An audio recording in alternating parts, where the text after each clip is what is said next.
Good morning students. Gyanmantri modern school આયોજિત યુટ્યુબ ચેનલમાં આપ સૌનું સ્વાગત છે. આજની તારીખ 4/3/2021. આજનો વાર ગુરુવાર. વિષય ગુજરાતી, ધોરણ 5. આજે આપણે એકમ નંબર 13, જેનું નામ છે ભારત રત્ન ડૉક્ટર આંબેડકર, એના વિશે વાત કરવાની છે. એમના લેખક જે છે એનું નામ છે હાસ્યદા પંડ્યા. જુઓ બેટા, દર વખતે તો આપણે લેખક એવો શબ્દ વાપરીએ છીએ, પરંતુ અહીં લેખિકાએ આ પાઠ લખેલો છે, એટલે આપણે લેખકની જગ્યાએ લેખિકા એવો શબ્દ વાપરીશું. તો ચાલો વિદ્યાર્થી મિત્રો, તમે બધા જ તમારું પાઠ્યપુસ્તક પણ સાથે ખુલ્લું રાખજો, જેથી કરીને તમને ખૂબ મજા આવે. તો ચાલો આજે આપણે આ એકમ નંબર 13 છે, ભારત રત્ન ડૉક્ટર આંબેડકર. તમે બધા જ આ આંબેડકર વિશે જાણો છો. આપણા ભારતનું બંધારણના ઘડવૈયા આ ડૉક્ટર આંબેડકર હતા. તેમણે દલિતો અને સાથે સાથે પીડિત લોકો છે એ અને સ્ત્રીઓ માટે ઘણા બધા કામો પણ કરેલા છે. તેમણે પોતાનું આખું જીવન જે છે ને એ બીજા માટે સમર્પિત કરી દીધેલું, અને એવા હતા એ આપણા હતા ભારત રત્ન ડૉક્ટર આંબેડકર. જો એમનું પૂરું નામ છે ને એ ભીમરાવ હતું, બરાબર, પરંતુ એ પોતાના જીવનનો કાર્યના જે કાંઈ પરિચયો છે એમણે આ પાઠ દ્વારા અહીં આપણને પુરસ્કૃત કરવામાં આવેલા છે. બંધારણના ઘડવૈયા તરીકે એમને પ્રસિદ્ધિ આપવામાં આવેલી છે. એમને બંધારણના ઘડવૈયા તરીકે ખ્યાતિ પણ મેળવી છે. આપણું ભારતનું બંધારણ જે છે એ ઘડનાર એ હતા ડૉક્ટર બાબા સાહેબ આંબેડકર. ચાલો તો આજે આપણે હવે એમની વિશે થોડોક એવો પરિચય કેળવીએ. પ્રસ્તુત એકમમાં આ લેખિકાએ દલિતો, પીડિતો અને સ્ત્રી ઉન્નતિ માટે જીવન સમર્પિત કરનાર ડૉક્ટર ભીમરાવ આંબેડકરના જીવન અને કાર્યનો ટૂંકો પરિચય કરાવ્યો છે. ડૉક્ટર આંબેડકરે ભારતનું બંધારણ ઘડીને બંધારણના ઘડવૈયા તરીકે ખ્યાતિ મેળવી હતી. તેઓને ભારત રત્નના ઉચ્ચ ખિતાબથી પુરસ્કૃત કરવામાં આવ્યા હતા. એમને સન્માનિત પણ કરેલા છે. એમણે સ્ત્રીઓ માટે તેમજ દલિત લોકો એટલે કે જે નિમ્ન જ્ઞાતિ ગણાય છે, બરાબર છે, એ માટે પણ એમણે કામ કરેલા છે. આપણે પહેલાં શું હતું કે છૂત અછૂતના બધા ખ્યાલો હતા કે આ ભાઈ નિમ્ન જ્ઞાતિ છે, એમને સ્પર્શ નહીં કરવાનો, એમને અડવાનું નહીં, એવા બધા ભેદભાવોને પણ એમણે દૂર કરવામાં ખૂબ સહભાગીદારી દાખવેલી છે. સાથે સાથે આપણા રાષ્ટ્રપિતા મહાત્મા ગાંધીએ પણ આ કામમાં ખૂબ અગ્રેસર ફાળો આપેલો છે. સરસ મજાનું આ જીવન ચરિત્ર છે, અને આ ભારત રત્ન એટલે ભારતનું સોનું ગણાય એવા હતા આપણા ડૉક્ટર આંબેડકર. એમની અહીં આપણે હવે વાત શરૂ કરીએ. આશરે 100-125 વર્ષ પહેલાંની આ ઘટના છે. 125 એટલે કે 125, એટલે આશરે 100 કે 125 વર્ષ પહેલાંની આ ઘટના છે. 6 વર્ષની કુમળી વયના એક બાળક પોતાની માતા ગુમાવી છે. જો 6 જ વર્ષનો એ બાળક છે, અને ઘટના એટલે શું કહેવાય બેટા? પ્રસંગ કહેવાય, બરાબર. એટલે આશરે 100-125 વર્ષ પહેલાંનો આ એક પ્રસંગ છે. અને 6 વર્ષની કુમળી વય, કુમળી એટલે કે સાવ નાજુક નાની એવી ઉંમર હોય ને એને કુમળું કહેવાય. તો આ 6 વર્ષની નાજુક વયના એક બાળકે પોતાની માતા છે એ ગુમાવી છે. એના પિતા રામજીભાઈ લશ્કરી શાળામાં શિક્ષક છે. કોના પિતા? તો કે ભીમરાવના. માતૃસુખ ગુમાવનાર પુત્રના વાંકડિયા વાળમાં પિતા હાથ પસવારી રહ્યા છે. જુઓ, માતૃસુખ એટલે કે માતાનું સુખ એમને મળ્યું નથી, એટલે એના પિતા જે છે ને એ આ પુત્રના સરસ મજાના જે વાંકડિયા વાળ હતા એની અંદર પિતા હાથ પ્રેમથી ફેરવવા લાગે છે. ચારેય દિશાઓમાં, જુઓ બેટા, આમ તો 10 દિશા આપણે ગણાય છે, પરંતુ મુખ્ય આપણે 3 દિશાનો ઉલ્લેખ કરીએ છીએ: પૂર્વ, પશ્ચિમ, ઉત્તર, દક્ષિણ. પછી 4 ખૂણાઓ છે: ઈશાન, અગ્નિ, નૈઋત્ય અને વાયવ્ય. અને ત્યાર પછી આકાશ અને પાતાળ. તો આવી રીતે 10 દિશાઓ ગણવામાં આવે છે. આપણે કહેવાય છે ને કે 10 દિશામાં નરનારી કરો સૌનું રક્ષણ. તો આવી રીતે ચારેય દિશાઓમાં એમને જાણે કે અંધકાર દેખાઈ રહ્યો છે. એને એવું લાગે છે કે કોઈ મારી આજુબાજુમાં છે નહીં. ચારેય તરફ એને અંધકાર જ અંધકાર દેખાય છે. મારા સૌથી નાના દીકરાનું શું થશે? હું એને સંભાળી શકીશ? એની માતાનું સ્થાન લઈ શકીશ? હવે આ પિતા જે છે એને મનમાં ઘણા બધા પ્રશ્નો ઉદ્ભવે છે. એટલે એ કહે છે કે મારા સૌથી નાના દીકરા જે છે એનું શું થશે? હું એને સંભાળી શકીશ? હવે એની માતા નથી તો હું એની માતાનો જગ્યા જે છે એ લઈ શકીશ કે નહીં લઈ શકું? એવા પ્રશ્નો એમને મનમાં પજવી રહ્યા છે. થોડી જ વારમાં એમણે મક્કમ નિર્ધાર કરી લીધો. મક્કમ એટલે કે દ્રઢ, અને નિર્ધાર એટલે નિર્ણય. એમણે થોડી વારમાં દ્રઢ નિર્ણય કરી લીધો. નાનકડા ભીમરાવને હું ભણાવી ગણાવીને સારો નાગરિક બનાવીશ. પિતાએ નક્કી કર્યું. મનથી એ નિર્ણય લઈ લે છે અને કહે છે કે હું આ નાનકડો એવો ભીમરાવ જે છે એને ભણાવી ગણાવી અને શ્રેષ્ઠ સારો એવો નાગરિક બનાવીશ. ત્યારે જ એની માતાને સાચી અંજલિ મળશે. જો આ બાળક જે છે એ ભણી ગણીને આગળ વધશે અને સંસ્કારનું સિંચન થશે તો જ એ બાળક જે છે એને એની માતાની સાચી અંજલિ મળી ગણાશે. પિતાએ પુત્રને હૈયા સરસો ચાપી દીધો. એટલે એના પિતાએ જે છે એ આ પુત્રને ભેટી પડે છે. 6 વર્ષનો એ બાળક તે બીજું કોઈ નહીં, આપણા દેશના બંધારણના ઘડવૈયા ડૉક્ટર બાબા સાહેબ આંબેડકર. જુઓ શું કહે છે કે આ 6 વર્ષનો એ બાળક બીજું કોઈ નથી પરંતુ આપણા દેશના બંધારણના ઘડવૈયા છે ને ડૉક્ટર બાબા સાહેબ આંબેડકર એ પોતે છે. એની વાત અહીં રજૂ કરવામાં આવેલી છે. એમનું મૂળ નામ ભીમરાવ. માત્ર 6 વર્ષની ઉંમરે એમની માતા ભીમાબાઈનું અવસાન થયું. જુઓ એમનું મૂળ નામ શું હતું? ભીમરાવ. બરાબર છે. એમના પિતાનું નામ શું હતું? રામજીભાઈ. એમની માતાનું નામ શું હતું? ભીમાબાઈ. અને 6 વર્ષની ઉંમરે એમની માતા ભીમાબાઈ જે છે એ મૃત્યુ પામે છે અને બધી જ જવાબદારી પિતાના શિરે આવી પડે છે. પરંતુ પિતા જે છે એ દ્રઢ નિર્ણય સાથે એમનું ભરણ પોષણ કરે છે અને સાથે સાથે એમની સાર સંભાળ પણ રાખે છે. એમને ક્યારેય પણ માતાની કમી છે એ મહેસૂસ થવા દેતા નથી. દલિતો અને પીડિતો માટે જીવન સમર્પિત કરનાર ડૉક્ટર ભીમરાવ આંબેડકરનો જન્મ મધ્યપ્રદેશ રાજ્યના મહુ ગામમાં 14 એપ્રિલ 1891માં થયેલો. જો દલિતો માટે અને જે લોકો પીડિત છે એમની માટે કામ કરનારા આ ડૉક્ટર આંબેડકર જે છે એમનો જન્મ મધ્યપ્રદેશ રાજ્ય છે ત્યાં મહુ નામનું ગામ આવેલું છે. એ ગામમાં 14 એપ્રિલ 1891માં થયેલો.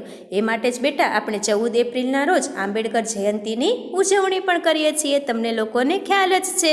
એમ કે દર વર્ષે આપણે શાળામાં 14 એપ્રિલ આંબેડકર જયંતિ વિશે થોડી ઘણી વાતો તો કરીએ જ છીએ. એ દિવસને આપણે યાદગાર બનાવીએ છીએ.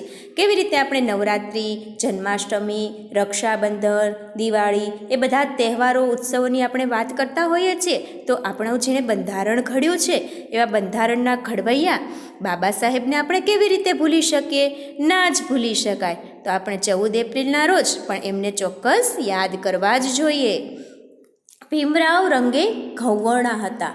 એટલે કે બહુ વધારે પડતા સફેદ પણ નહીં અને કાળા પણ નહીં. બરાબર, કાળું પણ ન હોય અને ધોળું પણ ન હોય. એને કેવું કહેવામાં આવે છે? ઘઉંવર્ણું કહેવામાં આવે છે. એમનું કપાળ વિશાળ હતું. વિશાળ એટલે મોટું. વાળ તો એવા વાંકડિયા કે જોનારની આંખ ઠરે. જોનારને ગમી જ જાય એવા સરસ મજાના એમના વાંકડિયા એવા વાળ હતા. નાક ટચુકડું પણ આંખો પાણીદાર. જો નાક કેવું હતું? નાનકડું એવું હતું, ટચુકડું હતું. પણ એમની આંખો છે ને એ પાણીદાર હતી કે બીજી વ્યક્તિ જુએ તો એમને ગમી જાય એવી હતી. અને એની આંખોમાં જોમ અને જુસ્સો જે છે એ દેખાઈ આવતો હતો. પરિવારમાં એ સૌથી નાના એટલે મા બાપના લાડકોર સાડી પેઠે પામ્યા. પરંતુ દુર્ભાગ્યે માતાનું સુખ વહેલું છીનવાઈ ગયું. જો પરિવારની અંદર એ નાના હતા એટલે એમને સૌથી વધારે માતા પિતા છે એ પ્રેમ કરતા હતા. લાડકોડમાં એમને ઉછેરવામાં આવે. બરાબર. પરંતુ માતા જે છે એ એમની પાસે ન રહ્યા. એ માતાનું સુખ એમની પાસેથી છીનવાઈ ગયું. આપણે પણ પરિવારની અંદર જો નાના હોઈએ તો મમ્મી પપ્પા આપણને વધારે પ્રેમ કરતા હોય છે ને. તમે પણ એ અનુભવ કર્યો હશે. એ જમાનામાં સમાજમાં જ્ઞાતિ પ્રથાનું દૂષણ જોરમાં કે ભાઈ આ નિમ્ન જ્ઞાતિ છે, આને ન આમ કરાય, આ જ્ઞાતિને અહીં ન આવવા દેવાય, તેને ત્યાં ન બેસવા દેવાય. છૂત અછૂતના ભેદભાવો અને જ્ઞાતિ પ્રથાનું એટલું દૂષણ વધી ગયું હતું કે આ જોઈ અને બાબા સાહેબ આંબેડકર જે છે એ પોતે દુઃખ અનુભવતા. ઊંચ નીચના ભેદભાવ તો પાર વિનાના. ભીમરાવને પણ ઘણું સહન કરવાનું આવ્યું. ભણવામાં તેજસ્વી એવા ભીમરાવને આ અપમાનથી ખૂબ જ લાગી આવતું હતું. ભણવામાં તમે જુઓ તો એટલા બધા હોશિયાર હતા કે એને ભણવા માટે કોઈ કહી ન શકતું કશું જ. પરંતુ આ એમને ગમતું ન હતું, કેમ કે એને ત્યાં જ્ઞાતિ પ્રથા આડી નડતી હતી. એ લોકો જે છે એવું કહેતા હતા કે આ જ્ઞાતિનો બાળક છે એને કોઈ પણ પ્રકારનો લાભ મળવો જોઈએ નહીં. એ માટે થઈ અને આ અપમાન એમનાથી સહન નહોતું થતું અને એમને ખૂબ દુઃખ થતું હતું. એ સમયે આવડત નહોતી જોવાતી, જ્ઞાતિ જોવામાં આવતી હતી કે ભાઈ કઈ જ્ઞાતિનો છે આ વિદ્યાર્થી.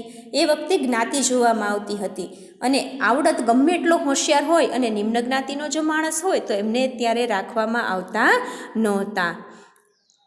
જ્ઞાતિ જોવામાં આવતી હતી એ વાત ભારે એમને કટતી હતી. પોતે મોટો થઈને આ અન્યાયનો વિરોધ કરશે એવો સંકલ્પ કરેલો. એણે નક્કી કરી લીધું કે ભાઈ મને આ વસ્તુ ગમતી નથી. આ તો સાવ ખોટી જ વસ્તુ છે કે માણસની આવડત જોવાની હોય છે, જ્ઞાતિ ન જોવાય. એ ગમે જ્ઞાતિ ન હોય પરંતુ એનામાં કેટલી આવડત છે ને એ જોવાનું હોય છે. તો આ વાત જે છે એમને કટતી હતી આંબેડકરને. એણે મનમાં નિશ્ચય કર્યો, સંકલ્પ કરી લીધો કે હું મોટો થઈ અને આ અન્યાયનો વિરોધ કરીશ. રત્ન તે કંઈ ઢાંક્યું રહે, એટલે એમ કહે છે કે સોનું કંઈ ઢાંક્યું રહે નહીં. ભીમરાવની પ્રતિભાથી પોરસાયેલા વડોદરાના મહારાજા સયાજીરાવ ગાયકવાડ પોતે પણ એને ઉચ્ચ અભ્યાસ માટે શિષ્યવૃત્તિ આપી. પછી તો જાણે ભીમરાવના પગે પાંખો જ ફૂટી. જુઓ શું કહે છે, ભીમરાવની પ્રતિભાથી તે આટલો હોશિયાર ભીમરાવને જોઈ અને વડોદરાના મહારાજા સયાજીરાવ ગાયકવાડ જે છે એમણે આ ભીમરાવને ઉચ્ચ અભ્યાસ માટે એણે કહ્યું કે ભાઈ તું જા, ગમે એટલું તારે ભણવું હોય એટલું તું ભણી શકે છો, એમ કરી અને એને શિષ્યવૃત્તિ આપે છે. પછી તો ભીમરાવના પગે પાંખો ફૂટી. પગે પાંખો ફૂટવી એટલે કે પક્ષીની જેમ ઉડવા લાગ્યો એમ નહીં હો બેટા, એટલે કે ખૂબ ઉત્સાહમાં આવી ગયો એમ ભીમરાવ, કેમ કે એને શિષ્યવૃત્તિ મળી એટલા માટે એ આનંદમાં આવી ગયો અને એ માને છે કે મારે જેટલું ભણવું છે એટલું હું ભણી શકીશ. સ્નાતક થયા પછી ભીમરાવને વધુ અભ્યાસ માટે વિદેશ જવાની તક પણ સાંપડી. સ્નાતક તો થઈ ગયા પછી પણ એમને વધુ અભ્યાસ માટે વિદેશ જવા માટે મોકલવામાં આવ્યા. ચોમેર અંધકારમાં, ચોમેર એટલે ચારે તરફ, ચોમેર અંધકારમાં જાણે ઉજાસનું એક કિરણ પ્રગટ્યું. એટલે ચારે બાજુ અંધકાર હતો, એમાં એક પ્રકાશનું કિરણ પ્રગટ્યું. વિદેશમાં પણ ભીમરાવ એવા જ વિદ્યાર્થી પ્રેમી રહ્યા. ખૂબ નિષ્ઠા, ઈમાનદારી અને લગનથી એ ભણતા હતા. પાર વિનાની આર્થિક તંગી હોવા છતાં પેટે પાટા બાંધીને તેઓ સંદર્ભ ગ્રંથોની ખરીદી કરતા. જુઓ, એની પાસે પૈસા જે છે ને એ નહોતા એટલે એ મૂંઝાતા હતા, પરંતુ એમની પાસે શિષ્યવૃત્તિ આવી એટલે એ ઉચ્ચ અભ્યાસ માટે વિદેશ ગયા અને ત્યાં પણ વિદ્યાર્થી તરીકે પૂરેપૂરી એણે ભાવના અને કાળજીથી એ શિક્ષણ પ્રાપ્ત કર્યું. તો એની પાસે ખૂબ આર્થિક રીતે પૈસાની અછત હતી છતાં પણ એમણે સંદર્ભ ગ્રંથોને બધી ખરીદી કરી. ભીમરાવ હવે ડૉક્ટર ભીમરાવ આંબેડકર બન્યા.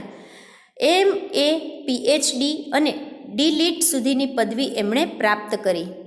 કાયદો અને અર્થશાસ્ત્રનો અભ્યાસ એમણે લંડન જઈને કર્યો. જો શું કહ્યું છે અહીં કે ભીમરાવ આંબેડકર બન્યા. આગળ ડો લાગે, ક્યારે લાગે તો કે PhD તમે પ્રાપ્ત કરો ને બેટા તો આગળ ડો લાગે છે. MA એટલે માસ્ટર ઓફ આર્ટ્સ અને પછી એ જ વિષયમાં PhD પણ કરે છે. એવી પદવીઓ એમણે પ્રાપ્ત કરી. કાયદો અને અર્થશાસ્ત્રનો અભ્યાસ એમણે લંડન જઈને કર્યો.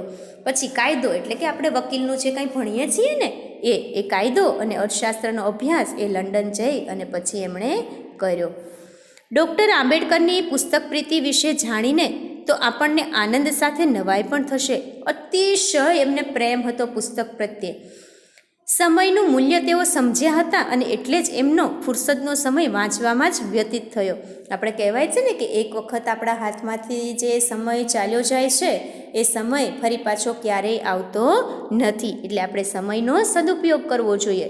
તો આંબેડકર પણ આવી રીતે સમયની ખૂબ કિંમત કરતા હતા અને જે પણ એમને નવરાશનો સમય મળતો હતો એ સમયમાં એ વાંચન કરતા હતા. અનુકૂળતા થાય કે તરત જ તેઓ પુસ્તકોની દુકાને પહોંચી જતા. આશરે 2000 જેટલા દુર્લભ ગ્રંથોનો એમણે સંગ્રહ કર્યો હતો. દુર્લભ કોને કહેવાય બેટા? તો કે જે સહેલાઈથી ન મળી શકે ને એને દુર્લભ કહેવામાં આવે છે. એટલે ખૂબ મુશ્કેલીથી એમને એ પુસ્તકો જે છે એ પ્રાપ્ત થતા હતા. પેટની ભૂખ વેઠીને, જો પેટે પાટા બાંધવા, બરાબર છે, પેટની ભૂખ વેઠીને ખૂબ પુસ્તક ખરીદનાર વ્યક્તિ મહાન કાયદાશાસ્ત્રી ન બને તો જ નવાય. ડૉક્ટર બાબા સાહેબ તો એવા પુસ્તક પ્રેમી કે દુર્લભ પુસ્તક મેળવવા વહેલી સવારે માઇલો લગી ચાલીને વાંચનાલયે જાય, કે જે સહેલાઈથી ન મળી શકે એવા પુસ્તકો મેળવવા માટે થઈને આંબેડકર જે છે એ વહેલી સવારે માઇલો લગી ચાલી અને વાંચનાલયે પહોંચી જાય. મોડે સુધી વાંચનાલયમાં બેસીને વાંચ્યા કરે. ત્યાંથી પાછા આવીને પાછું વાંચવાનું છે ને નવાઈ ભરી વાત. એટલે સતત એ પ્રવૃત્તિમય રહેતા હતા અને વાંચન એમનો પ્રિય શોખ હતો. સંઘર્ષો વેઠીને આટલું ઊંચા દરજ્જાનું શિક્ષણ મેળવ્યા પછી ડૉક્ટર ભીમરાવને નોકરી તો મળી, પરંતુ એ વખતના આપણા સામાજિક દૂષણ, અસ્પૃશ્યતાનો પણ કડવો અનુભવ થયો. જુઓ, ઘણું બધું ભણ્યા, આવો ઉચ્ચ દરજ્જો પણ પ્રાપ્ત કર્યો. એ પ્રાપ્ત કર્યા પછી પણ એમને નોકરી તો મળી ગઈ, પરંતુ સામાજિક દૂષણ અને અસ્પૃશ્યતાનો એમને ઘણો કડવો અનુભવ થયો. તે એટલે સુધી કે એમની જ ઓફિસનો પટ્ટાવાળો પણ એમની સાથે ગેરવર્તાવ કરતો હતો. બરાબર, જો પોતે મોટા ઓફિસર બને છતાં પણ એનો પટ્ટાવાળો જે છે એમની સાથે ગેરવર્તન કરતો હતો. આવું અસ્પૃશ્યતાનું એને અનુભવ થયો હતો. ડૉક્ટર આંબેડકરને થતું કે પોતે ભણી ગણીને સારી જગ્યાએ નોકરી કરે છે, છતાં જો આ રીતે અપમાનિત થવું પડતું હોય તો પછી મારા અભણ અને આર્થિક રીતે નબળા જ્ઞાતિબંધુઓની સ્થિતિની તો વાત જ શી કરવી.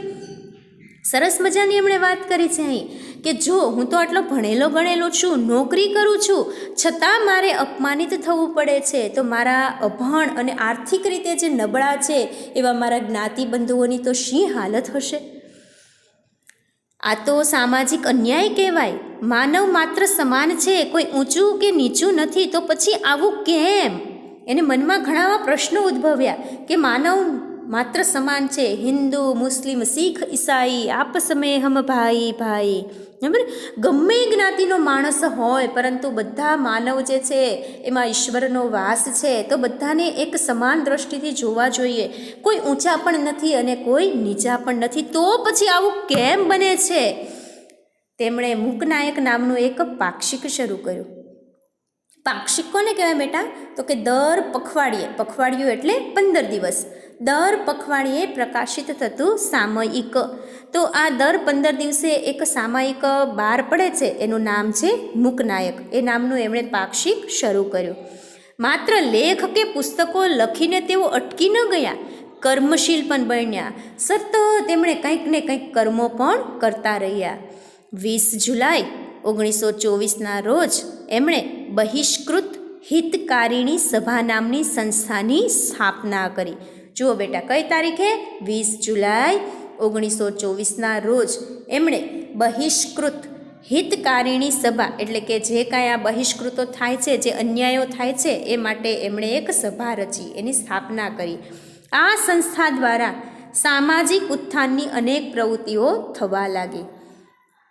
છાત્રાલયો, વાંચનાલયો, શૈક્ષણિક વર્ગો અને સ્વાધ્યાય મંડળો પણ ખોલવામાં આવ્યા. સાથે સાથે પ્રજાની આર્થિક સ્થિતિ સુધારવાના આશયથી ઔદ્યોગિક અને કૃષિ વિષયક શાળાઓ આ સંસ્થા ચલાવવા લાગી. શિક્ષણ વગર સમાજનો ઉત્કર્ષ શક્ય જ નથી, એ સત્ય ડૉક્ટર આંબેડકર સમજી ગયા હતા. શું કહ્યું એણે? કે શિક્ષણ વગર આ સમાજ જે છે એ ટકી શકવાનો નથી, એનો કોઈ ભાવાર્થ જ નથી. એટલા માટે થઈ અને એ આગ્રહ રાખતા હતા કે તમે હંમેશા શિક્ષણ મેળવો. સમાજની કેટલીક જ્ઞાતિઓની જેમ જ સ્ત્રીઓની સ્થિતિ પણ દયનીય હતી. એટલે કે સમાજની આવી કેટલી બધી જ્ઞાતિઓ છે, એ જ્ઞાતિઓની જેમ જ સ્ત્રીઓની સ્થિતિ પણ આવી દયનીય બનાવી દીધેલી હતી કે સ્ત્રીઓ ઉપર પણ અત્યાચાર અને અનાચાર જે છે એ આચરવામાં આવતા હતા. ડૉક્ટર બાબા સાહેબનું હૃદય આ જોઈને પીગળી જતું. ખૂબ દુઃખ થતું એને કે આવું તે કંઈ હોતું હશે. સ્ત્રીઓ માટેના સમાજના કાયદા એટલા તો નિર્મમ અને આપખુદ હતા કે ન પૂછો વાત. સ્ત્રીઓ માટે એણે ઘણા એવા કાયદાઓ પોતાની જાતે ઘડેલા હતા કે એની તો વાત જ ન પૂછો. ડૉક્ટર બાબા સાહેબ આંબેડકરે સ્ત્રીઓને પણ શિક્ષણ પ્રત્યે અભિમુખ કરી. એમણે સ્ત્રીઓને પણ કહ્યું કે તમારે પણ શિક્ષણ પ્રાપ્ત કરવાનું છે ને તમારે પણ તમારા પગ પર ઊભા થઈ અને આત્મનિર્ભર બનવાનું છે. બાળ લગ્નનો વિરોધ કર્યો. જે નાની વયની અંદર લગ્ન કરી દેવામાં આવતા હતા એ બાળ લગ્નનો પણ એમણે વિરોધ કર્યો. વિધવા વિવાહનું સમર્થન કર્યું. જે સ્ત્રીઓ વિધવા થાય છે એમને ફરી વખત લગ્ન કરવા માટે પણ સંમતિ આપવામાં આવી. સ્ત્રીને પણ એનો વારસા હક મળવો જ જોઈએ એવો આગ્રહ સેવનાર પણ અલ્પત બાબા સાહેબો જ હતા. આ બધા જ કાર્યોને આગળ પડતું કામ કરાવવામાં બાબા સાહેબ અગ્રગણ્ય હતા. બાબા સાહેબનું એક સૂત્ર ગાંઠે બાંધવા જેવું છે કે જીવનમાં ઉતારવા જેવું છે. શિક્ષિત બનો, સંગઠિત બનો, સ્વાવલંબન જ સાચી સહાય છે. જો શિક્ષિત બનો અને સંગઠિત બનો, સ્વાવલંબન જ સાચી સહાય છે. એટલે શિક્ષિત પણ બનો, સાથે હળીમળીને પણ રહો અને તમે તમારા પર આત્મનિર્ભર બનો, એ જ તમારી માટે સાચી સહાય બની રહેશે. તેઓ સ્ત્રીઓને સમાજનું આભૂષણ લેખાવતા. એણે કહ્યું છે કે સ્ત્રી જે છે ને એ સમાજનું આભૂષણ છે, ઘરેણું છે. સ્વતંત્ર ભારતમાં કાયદા પ્રધાન બનેલા બાબા સાહેબે ભારતીય સંવિધાનમાં પણ લિંગ ભેદ નષ્ટ કરીને નારીને ગૌરવપ્રદ સ્થાન અપાવ્યું. સ્ત્રીને શિક્ષણ મેળવવાનો, સત્તા સ્થાને પહોંચવાનો, વિવાહ વિચ્છેદનો, પિતાની મિલકતમાં ભાગ મેળવવાનો અને પુનઃલગ્નનો અધિકાર પણ અપાવ્યો. જો શું કહ્યું છે કે સ્ત્રીઓને પણ શિક્ષણ મેળવવાનો હક આપ્યો. એ માટે થઈને સરકારે કન્યા કેળવણી જે છે એ ફ્રીમાં કર્યું છે, બરાબર ને, કે છોકરીઓને પણ વિનામૂલ્ય શિક્ષણ મળી શકે. ઘણી વખત એવું બને કે દીકરીઓને ભણવું હોય છે પરંતુ પોતાના માતા પિતાની આર્થિક સ્થિતિ સારી ન હોવાને લીધે એમણે અધવચ્ચે અભ્યાસ છે એ છોડી દેવો પડતો હોય છે. એ માટે થઈ અને સ્ત્રીઓને પણ શિક્ષણ મેળવવાનો હક આપવામાં આવ્યો. પોતાનું જે સ્થાન છે, જે સત્તા છે ત્યાં પહોંચવા માટે પણ એમણે હક દાખવ્યો. વિવાહ વિચ્છેદનો પણ એમણે અમલ કરવામાં પ્રતિયોગિતા સ્થાન આપ્યું. પિતાની મિલકતમાં પણ દીકરીને ભાગ મળે એ માટે થઈ અને અધિકાર આપવામાં આવ્યો અને સાથે સાથે પુનઃલગ્નનો અધિકાર પણ અપાવ્યો.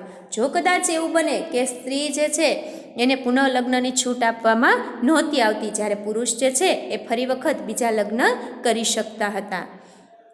કાયદાઓની સાથે સાથે બાબા સાહેબે સ્ત્રી શિક્ષણને ઉત્તેજન મળે એવી શુભ નિષ્ઠાથી પ્રેરાઈને વિદ્યાર્થીઓને ફીમાં છૂટ અપાવી. છાત્રાલયો બાંધવા માટે વિનામૂલ્યે જગ્યા અપાવી. નિધિ એકત્ર કરીને, નિધિ એટલે ફાળો એકઠો કરીને ભોજનની વ્યવસ્થા પણ કરાવી. એટલું જ નહીં, સ્ત્રીઓને મતદાન કરવાનો અધિકાર મળે એ માટે આગ્રહ સેવનાર પણ બાબા સાહેબ જ હતા. ડૉક્ટર બાબા સાહેબ પ્રખર દેશભક્ત પણ હતા. દેશ માટે ખૂબ અગ્રેસર કામ કરનારા હતા. આઝાદીના જંગમાં પણ એમની મહત્ત્વની ભૂમિકા હતી. આપણને આઝાદી મળી ને બેટા, એમાં પણ ફાળો આપનાર આપણા ભારતના બંધારણના ઘડવૈયા બાબા સાહેબે પણ ખૂબ યોગદાન આપેલું છે. મહાત્મા ગાંધી સાથે પણ એમણે કાર્ય કરેલું છે. એમની સાથે વખતો વખત મતભેદો પડવા છતાં બાપુ પ્રત્યે ડૉક્ટર બાબા સાહેબને સંપૂર્ણ આદર હતો. ડૉક્ટર બાબા સાહેબ કેવળ રાજકીય આઝાદી જ નહોતા ઝંખતા. ખરી આઝાદી તો આર્થિક, સામાજિક અને શૈક્ષણિક આત્મનિર્ભરતામાં છે એવું તેઓ દ્રઢપણે માનતા હતા. આપણને આઝાદ કરી દે એવું જ માત્ર એ નહોતું વિચારતા. એને કહેવાનું એવું હતું કે આર્થિક રીતે પણ આપણે આઝાદ હોઈએ, કોઈના ગુલામ ન બનીએ. સમાજ અને શૈક્ષણિક ક્ષેત્રે પણ આપણે અગ્રેસર રહીએ. આપણે આપણા પર ઊભા થઈ શકીએ, પગ પર ઊભા થઈ અને આપણું કાર્ય આપણે જાતે કરી શકીએ એટલી આત્મનિર્ભરતા પણ આપણામાં હોવી જોઈએ એવું એમનું માનવું હતું. વિચાર પુરુષ ડૉક્ટર બાબા સાહેબના જીવન પર સર્વાધિક પ્રભાવ બુદ્ધ, કબીર અને જ્યોતિબા ફૂલેનો હતો. આ બધું જ જીવનમાં પ્રેરણાદાયક બનનાર બાબા સાહેબ આગળ વધ્યા છે તો એનો પ્રભાવ છે બુદ્ધના પરિણામે, કબીરજીના પરિણામે અને જ્યોતિબાના કારણે એ પોતે આગળ વધી શક્યા. બંધારણના ઘડવૈયા ડૉક્ટર બાબા સાહેબે મૂકનાયક ઉપરાંત બહિષ્કૃત ભારત, જનતા, પ્રબુદ્ધ ભારત જેવા સમાચાર પત્રો પણ ચલાવ્યા. આપણે કેમ આવે છે ગુજરાત સમાચાર, સૌરાષ્ટ્ર સમાચાર, દિવ્ય ભાસ્કર સમાચાર, તો એવી જ રીતે આ બધા સમાચાર પત્રોના નામ છે. પોતાના વિચારો એમણે કેટલાક અંગ્રેજી પુસ્તકોમાં પણ પ્રગટ કર્યા છે, જેમાં ધ પ્રોબ્લેમ ઓફ રૂપી અને બુદ્ધ એન્ડ હિઝ થંબ મુખ્ય છે. આવા મહાન દેશભક્ત, દલિતો અને વંચિતોના ઉદ્ધારક, ગરીબોના બેલી અને સ્ત્રીઓના પક્ષધર ડૉક્ટર બાબા સાહેબ આંબેડકરનું દેહાવસાન 6 ડિસેમ્બર 1956માં થયું. એટલે કે એમનું મૃત્યુ કઈ તારીખના રોજ થયું? તો કે 6 ડિસેમ્બર 1956ના રોજ. પરંતુ પોતાના મહાન વિચારોથી તેઓ આજે પણ આપણી સાથે છે. ભારત માતાના સાચા રત્નને ઈસવીસન 1990માં આપણા દેશે મરણોત્તર ભારત રત્નના ઇલકાબથી નવાજવામાં આવ્યા છે. જો મરણોત્તર એટલે શું? તો કે મૃત્યુ પછી નવાજવામાં આવ્યા છે, એટલે કે બિરદાવવામાં આવેલા છે. ઇલકાબ કોને કહેવાય? તો કે માન સન્માનપૂર્વક સરકાર તરફથી અપાતું સન્માન, એટલે કે ચંદ્રક. આપણને બધાને કેમ કોઈ પણ સ્પર્ધાની અંદર ભાગ લઈએ છીએ તો ટ્રોફી ને એવું બધું મળે છે ને, તો એવી જ રીતે આ આંબેડકરને ઇલકાબ આપવામાં આવ્યો હતો. એટલે કે માન દર્શાવવા સરકાર તરફથી એમનું સન્માન થયું હતું, એમને ચંદ્રક આપવામાં આવેલો છે. તમે બધા બેટા જોતા હશો, પોલીસ સ્ટેશન છે, પછી કોર્ટ કચેરીના કામો છે, ત્યાં આખા ચંદ્રકો હોય એ મૂકવામાં આવેલા હોય છે. તો એવું ચંદ્રક જે છે એ આંબેડકરને પ્રાપ્ત થયું હતું. ભારત રત્ન અને બંધારણના ઘડવૈયાને ડૉક્ટર ભીમરાવ આંબેડકરને હૃદયપૂર્વક વંદન. તો આપણા ભારતના બંધારણનો ઘડવૈયા જે છે ભીમરાવ આંબેડકર, એને આપણે હૃદયપૂર્વક વંદન કરીએ છીએ. અને આપણા દેશમાં આવા જ જો આંબેડકર જેવા ઘણા બધા લોકો એકઠા થાય તો આપણો દેશ જે છે એ પ્રગતિના પંથે પહોંચી જાય છે. મહાત્મા ગાંધી, જવાહરલાલ નહેરુ, લાલ બહાદુર શાસ્ત્રી, સુભાષચંદ્ર બોઝ, આ બધા જ દેશભક્તોએ પણ પોતાના જીવન જે છે એ આપણને આઝાદી અપાવવા અર્થે બલિદાન કરેલા છે. તો આ પાઠ દ્વારા આપણને એટલી તો પ્રેરણા મળે જ કે આપણે પણ આપણા દેશ માટે ન કરી શકીએ તો કાંઈ નહીં, પરંતુ આપણે આપણા પરિવાર માટે તો આપણે આત્મનિર્ભર બનવું જ પડશે, અને તો જ આપણે આગળ વધી શકીશું. તો ચાલો બેટા, આજનો આ લેક્ચર જે છે એ અહીં આપણે પૂર્ણ કરીએ છીએ. હવે પછીના નવા લેક્ચરમાં આપણે આગળનો ટોપિક ભણીશું. ત્યાં સુધી આવજો.